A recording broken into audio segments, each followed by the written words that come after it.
Hello, my water bears. I'm Meg, your elemental empress, here to do your reading from March 24th, 2018 till March 26th, roughly Monday. So, what's going on for you guys?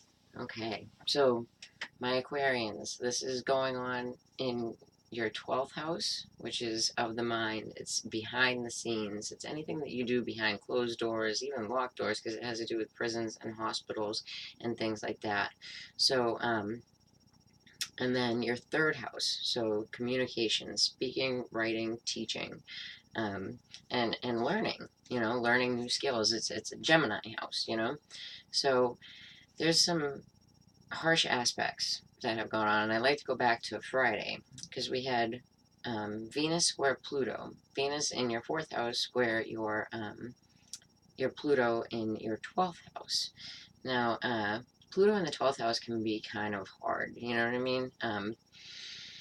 It's it tears down walls and things like that. And you also have Saturn there, so you might not be sleeping all that well. I have Pluto and Saturn in my natal chart in my 12th house, so it causes strange dreams, things like that. And and they can also have a lot of power to them because Pluto is the planet of power, and but with the square, it can make things kind of tense. So and it can reflect in like the people around you because the Gemini rules the third house, so um the people around you, right? So then it's a 10 square, but it can bring about change and change in what we want because it has Venus. But it can bring about power struggles and power struggles, behind closed doors. So um you need to watch out for that. You need to just be aware of it because it's going to reflect probably until about Monday. And then we have uh, another square that happened today, um, on Saturday, the Mars and the Sun. So Mars and the Sun are both exalted in these areas that they're in because Mars in Capricorn is exalted and the Sun in Aries is exalted. Now, this is like a fiery combo. So this is like the people around you know, and especially if you work in like a prison or a hospital or something like that, you know. Um, so like the people around you can be like extra tense. These squares, you just have to move through them gracefully, take a breath, and just try to ride it out, right? So, but you can also use these energies, but people around you are going to be kind of over emotional because we have the moon in Cancer for the weekend. And the moon in Cancer will be a quarter moon over the weekend, and a quarter moon can cause like crisis points anyway, but it can be crisis points of an emotional nature, right? And it can even be within because it has to do, your all this stuff is going on in your 12th house. So then we have on Sunday we have a quincunx. First of all, what's a quincunx, right? It's a 90 degree angle, so it's another square with a 60-degree angle, which is a sextile. So it's part of it, and the sextile is beneficial. The square is tense. So it's between Venus and Jupiter, and so which would normally be a really good aspect, but you need to really move through the tense to get to the area of the sextile. So and especially, and I know a lot of astrologers aren't going to talk about this because this planet was found 15 years ago, but there is a planet, and it's an outer planet, it's a dwarf planet, it's called Eris. And I'm talking about this because I have someone who is very close to me who has this conjunct her natal Venus. So I've seen what this aspect can bring, and it can bring very favorable things, but you need to understand what Eris is about, right? It's the sister of Mars, right? So the sister of Mars, so you want to picture like the archetype warrior female, right? So it was almost named Xena. And the um, Eris was the the mother of lawlessness and discord. So not totally going by the myth here, but going by, proof is in the pudding, and I've seen it happen. So this aspect, in this person's chart that I know, it has enabled her to, build her own business creatively because of Venus, right? And be able to be very forthright and forthcoming with everyone, and bring it about in a creative way, and bring other people's creative works out to the public. So that's what she does. So that's what this aspect can do for you. So it's part of this quincunx, right? So it's more of a driving force behind it. So yeah, you can make the most of this, my Aquarians. All right, let's see what's up with your cards. This is the Tarot of the Tattoo Age, and I'm going to pick one card to oversee your reading. Okay, so this is the Fool. There are two Fools in this deck, and if you check this out, this Fool is like the born in blood beginning. It's a beginning that you really had to work for, because if you look at this, he's actually trying to escape the wolf that's eating his leg. So he has to get out because he's being eaten, type of thing, So I'm going to do a 5-card spread with these here steampunk cards for my Aquarians. I got them from Etsy. I got the prints from Etsy, and then I printed them on MakePlayingCards.com. And I don't remember the girl's name, but if you Google steampunk cards Etsy, then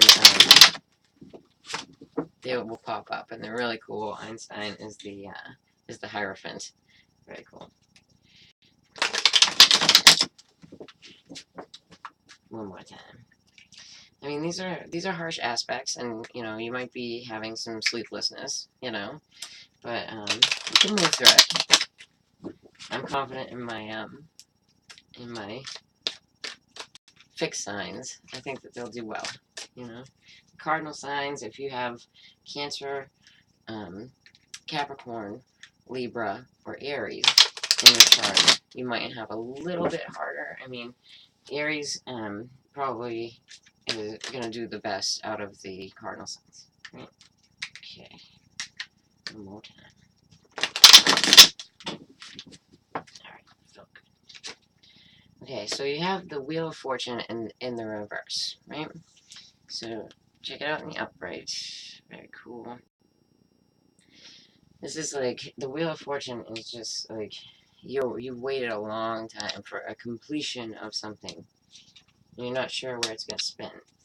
So in the background here, he is in the upright, you have the Knight of Cups, but he's in the reverse. So you could have been experiencing maybe some jealousy, or someone had jealousy towards you,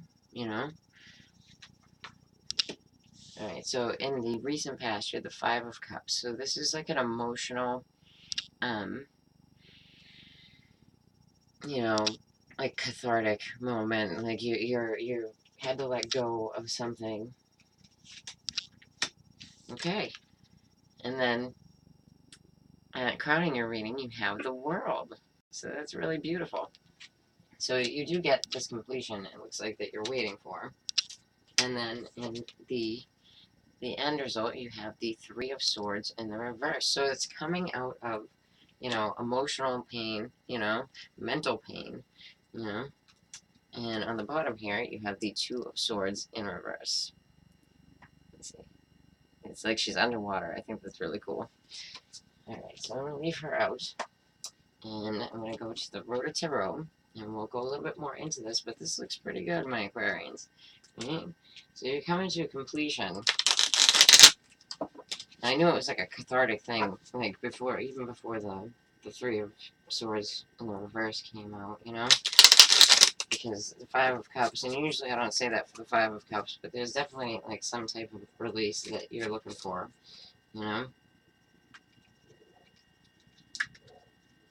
And with the world here, it looks like you're going to get it. Nice. Okay.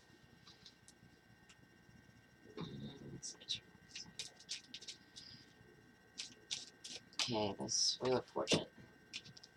Okay, so the Wheel of Fortune, it was something that was kind of a burden on you. Here you have the Ten of Wands, right? And you have a lot of weight to your ambitions, you know? Alright, so you have the Eight of Swords, so you're in, like a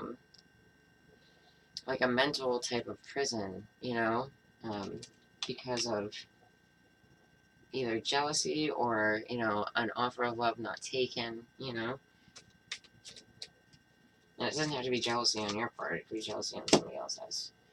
Alright, so the sadness, you know, you had to go within. This is a hermit, so you might have been dealing with the sign of Virgo, right? But they go within to find, you know, to find the light, right? So that's like a really beautiful card, and I really love the Virgo card. And I know I'm probably biased because I'm Virgo. Okay, so you got the Seven of Pentacles. So you're still waiting, even though this is really close. Like, you're really close to completion here. Let's put one more on that.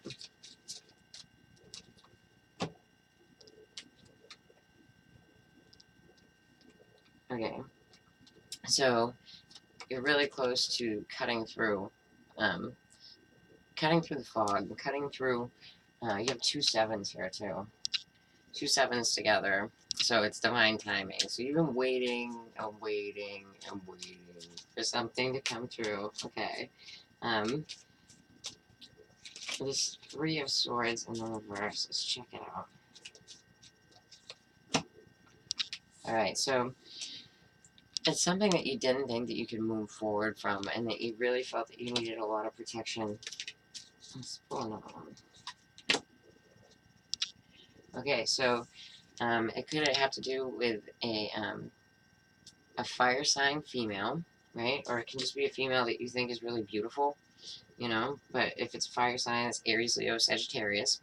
And if you have that in your chart, then you're looking fabulous if you're the female, right? And let's see. Oh my goodness. Okay, so the you got the King of Wands, and so this could absolutely be a couple. So you could be waiting to like be with someone, you know, and it looks like, you know, you're coming together, and these two, like, they're very fiery together, and even if they're not fire signs, that could just be their way, like very passionate, right? So how did we get here?